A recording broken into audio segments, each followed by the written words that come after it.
partageant un fruit du dragon. La brise qui souffle dans mon cou me rappelle chacun de tes baisers. Cette brise qui souffle dans mon cou, une brise chaude et agréable. Une brise chaude et agréable, pourtant venant d'un vent froid, me rappelle chacun de tes baisers la nuit, le soir. La nuit, le soir, au Japon, la lune est presque tout le temps pleine. Je l'observe depuis la terrasse et tu viens t'asseoir à côté de moi. Dans ce jardin chinois, dans ce jardin japonais, chacune des personnes qui nous regardent est une geisha, ou alors chacune des personnes qui nous regardent a un râteau à la main. Ils dressent le sable et le rendent encore plus plat. J'arrive à voir chaque trait venant de chaque petite lame des râteaux. J'arrive à voir ces personnes qui marchent, qui avec leur râteau ratissent le sable. Le sable est fin et me rappelle chacun de tes baisers, ou alors me rappelle encore ta main qui prend la mienne. Ça me rappelle ta main qui prend la mienne, ça me rappelle le dos de ta main frôlant ma main quand tu n'as pas ta main dans la mienne. Ça me rappelle ta paume qui prend la mienne, ça me rappelle tes doigts se croisant entre les miens. Je te regarde, je regarde tes yeux clairs. Je regarde tes yeux clairs, tes yeux bleus glace qui sont presque blancs, avec tes cheveux noirs. Je regarde le sweat que tu portes actuellement, un sweat gris très foncé, avec un t-shirt brun très foncé déchiré. Ce sweat gris est très ancien, et je le regarde quand même. Je lève les yeux pour apercevoir ton visage, et tu t'approches de moi. Tu passes ta main dans mon cou et tu m'embrasses. Ici, autour de nous, il n'y a que des tours chinoises, il n'y a que des tours japonaises et chinoises, qui sont noires et ornées de dorures. Ces tours japonaises et chinoises sont noires ornées de dorures. Elles sont rouges, mais anciennes. Elles sont faites en bois, et je peux les sentir tout autour de nous. Je peux sentir cette architecture chinoise et japonaise tout autour de nous, conclure une sorte de château qui nous encercle, conclure une sorte de château et cerner une sorte de château autour de nous. Je peux sentir ton corps près du mien. Nous marchons sur un pont en bois. Juste en dessous, ce n'est pas une rivière qui passe, mais du sable. Une jeune femme habillée avec un long vêtement, sur lequel il y a un dragon, nous regarde. Cette femme qui porte ce long vêtement, qui cache ses jambes, est en train de dresser le sable correctement avec un râteau. Je te prends la main et on se met sur le bord. Sur le bord, j'arrive à sentir les belles fleurs blanches, les fleurs de lotus qui flottent sur l'eau, qui flottent sur leurs nénuphars. Sur leurs nénuphars, j'arrive à sentir chacune des fleurs de lotus, chacune de leurs pétales.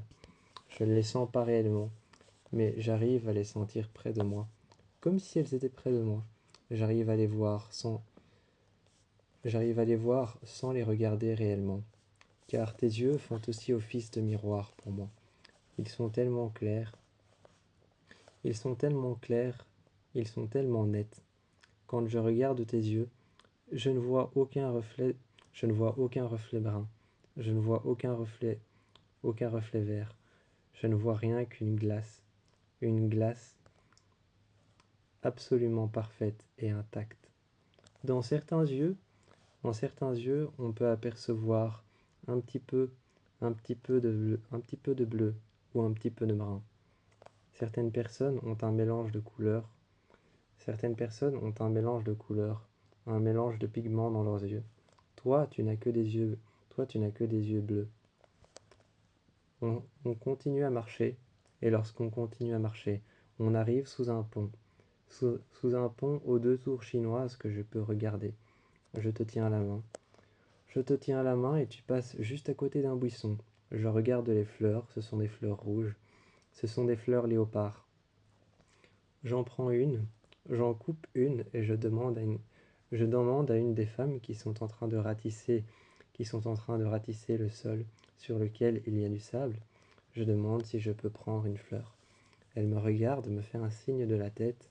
Je la prends au bout de mes doigts. Je la pose dans tes cheveux. Je te regarde, je t'embrasse, sentant la tige de la fleur juste derrière ton oreille. La fleur est derrière ton oreille, coincée par tes cheveux. Je te regarde et je t'embrasse, sentant la douceur de tes lèvres contre les miennes. On va s'asseoir à une table et une femme arrive, une jeune femme avec les cheveux attachés. Les cheveux attachés mais qui tombent un peu devant son visage. 2 mèches de cheveux noirs. Je la regarde et elle nous demande ce qu'on veut manger. Je regarde la carte décorée par des dragons. On se partage un fruit du dragon. Et on se partage un fruit du dragon. Je ne comprends pas ce qu'il y a d'écrit. Je ne comprends pas ce qu'il y a d'écrit, mais avec une application sur mon GSM, je fais parcourir mon GSM et la caméra de mon GSM au-dessus du menu. Cela me traduit alors ce qui est écrit. On va prendre un fruit du dragon, et je montre alors ce qu'on va prendre à la serveuse. La serveuse commande un fruit du dragon, et revient avec une assiette, un fruit du dragon qui avait l'air d'être coupé en deux, tranché en deux par un couteau de cuisine assez grand.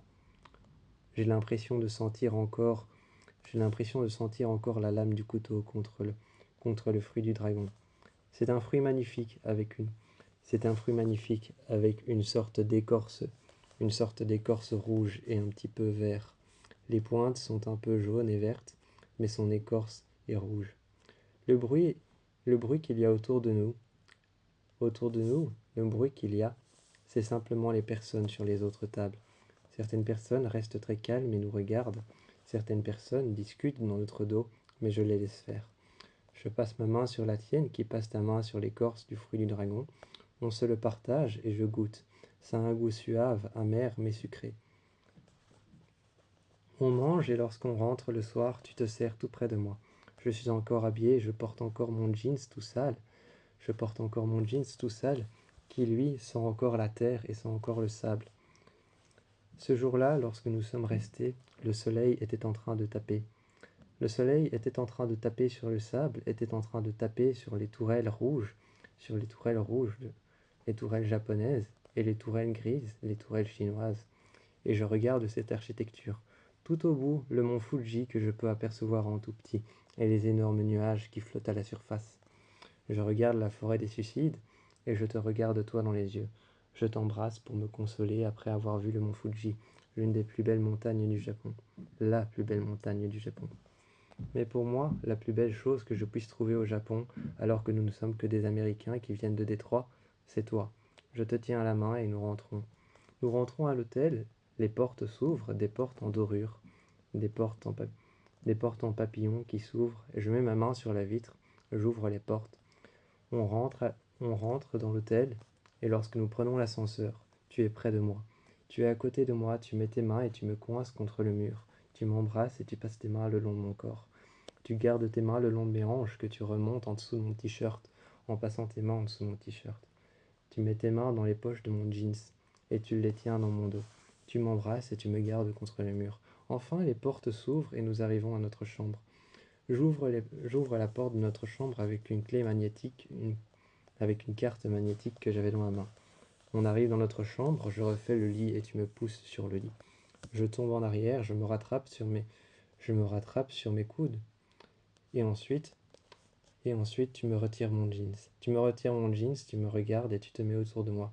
Tu commences à marcher un petit peu comme un animal, en te tenant sur tes genoux et sur tes mains.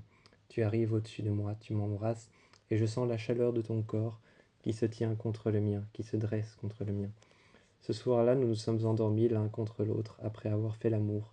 Tu es resté près de moi, et tu te tiens contre moi, la main sur le bas de mon ventre. Moi, j'ai encore mon jeans, mais c'est très tard le soir que je le retire sans te réveiller. Ensuite, je reviens me poser près de toi. Je t'embrasse dans le cou, et je vois que tu souris en inclinant. Et je vois que tu souris en inclinant la tête vers l'avant, et je vois tes lèvres sourire un petit peu. L'air d'un sourire en coin, je te regarde, et je continue à embrasser ton cou, tout doucement, sentant la chaleur du bas de tes cheveux qui arrive dans ton cou. Je sens la chaleur aussi de ton visage et de tout ton corps s'émaner jusqu'à ton cou. Je t'embrasse et je reste là. Finalement, je ferme les yeux, et c'est vers minuit, 23h, que je me suis endormi auprès de toi, sous ces draps gris qui sont très peu, qui sont très peu chauds mais qui se réchauffent à la chaleur de nos deux corps les uns contre les autres. Le lendemain, quand je me réveille, c'est la même chose. Très tôt le matin, il fait encore noir. Je regarde le mont Fuji, éclairé par la lumière de la lune, et la lune qui est toujours aussi pleine. Un grand cercle blanc est au-dessus du mont Fuji, éclairant le lac qu'il y a juste devant la forêt des suicides. J'aperçois cette lune et je te demande de venir. Tu arrives près de moi, tu m'embrasses, car c'est la première chose que tu fais. Tu fais coulisser la porte et tu me regardes. Une fois arrivé sur la terrasse, tu m'embrasses et nous regardons tous les deux cette lune et le soleil se lever